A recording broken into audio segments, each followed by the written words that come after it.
तुझं गणित चुकतंय, पण नेमकं काय चुकतंय हे तुझं तुलाच कळलेलं नाहीये बहुधा.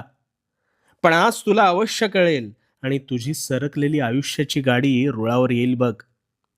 समजा तू बादली भरायला लावलीस आणि तुझ्या कामात मग्न झालास, पण किंबहुना बऱ्यापैकी वेळ झाला तरी बादली अपेक्षेनुसार भरली जात नव्हती.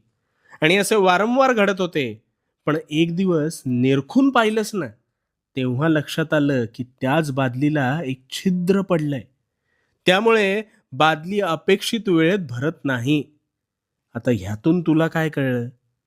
जेव्हा तू निरखून पाहतोस, तेव्हा तुला गोष्टी कुठे चुकतात हे कळतं.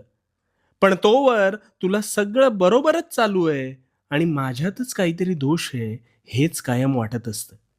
पण खरा दोष हा तुझा नसतो. तो असतो त्या उद्भवलेल्या परिस्थितीचा.